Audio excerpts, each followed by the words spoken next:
La paix et la joie de notre Seigneur Jésus-Christ dans les cœurs.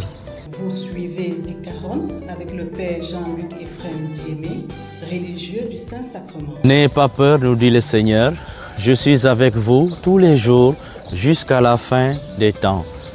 Matthieu chapitre 28, les versets 20. Bien que nous soyons encore dans ce monde, nous confessons que nous appartenons au Seigneur. Concept. Combat spirituel. Définition. Le combat spirituel est un effort intérieur visant à nous aider à surmonter les péchés et les tentations dans le quotidien. Nous sommes appelés, comme baptisés, à lutter contre le mal, contre les passions charnelles, afin de faire régner l'amour dans ce monde. Recevez l'armure de Dieu pour pouvoir résister aux manœuvres du diable. Éphésiens chapitre 6, les versets 11 à 12. Nous sommes prévenus et mis en garde. De nos jours, nous sommes confrontés à de multiples conflits. Mais tenons bon. Tenons bon, Dieu est avec nous. Dans le combat spirituel, le diable est nommé, le diable est dévoilé. Dëgg moo ñuy àtte suba nañu jóg taxaw seede suñu ngëm jaarale ko ci déglu baatu Yàlla. Jean chapitre 18, les versets 37. Dans le combat spirituel, nous nous trouvons comme David contre Goliath. Mais nous ne sommes pas seuls. Dieu est avec nous. Dieu est avec nous. Avec lui, nous résistons. Avec lui, nous remportons la victoire. Le combat spirituel se vit pleinement. C'est un combat contre nous-mêmes. C'est un combat contre les passions qui nous agitent. Les combats intérieurs qui nous blessent et qui engendrent en nous la colère, la révolte, la haine, le mépris, etc., etc. La paix, Dieu seul la donne, mais très souvent, elle nous est donnée après un long temps de difficultés. Pourquoi en est-il ainsi, se demandent certains, et pourquoi, à travers la prière, nous sommes appelés à résister jusqu'à la fin. Hébreux chapitre 12, le verset 4. Tey jile ba faw nañu dëkk ci ñaan te delloosi suñu xol fa Yàlla.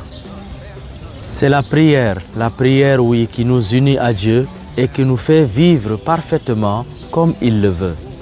Le mal nous poursuit chaque jour, mais notre bonheur dépend de lui, notre Seigneur, qui déverse chaque jour un torrent de bénédiction sur nos vies.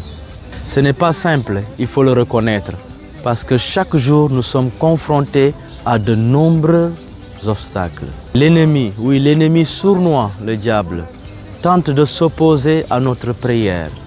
Soyez sobres, soyez vigilants. Votre adversaire, le démon, va et vient à la recherche de sa proie. Résistez-lui avec la force de la prière. 1 Pierre, chapitre 5, le verset 8. Le malin peut suggérer à notre conscience que ce n'est pas la peine de prier, que tu perds ton temps, ta prière ne sert à rien. Lève-toi et va à d'autres occupations. N'accepte pas, reste avec ton Seigneur. Il veut te couper de lui, il veut te détacher de lui. Il est sournois. Il t'inspire des pensées négatives, des images, des souvenirs du passé pour juste arrêter ta prière. N'abandonne pas, résiste. Il faut veiller, il faut prier pour ne pas entrer en tentation. Matthieu chapitre 26, le verset 41. Heureusement pour nous, oui, heureusement pour nous, Marie est là.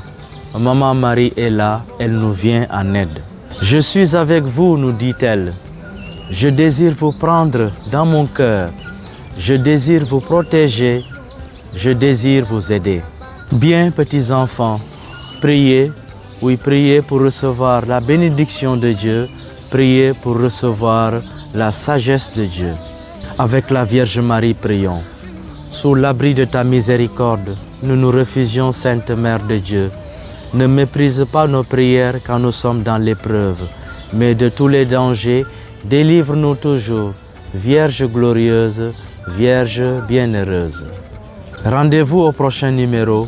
Dieu vous comble de sa paix et de sa joie. Amen. Vous avez suivi Zikaron avec le Père Jean-Luc Ephrem Diémé, religieux du Saint-Sacrement.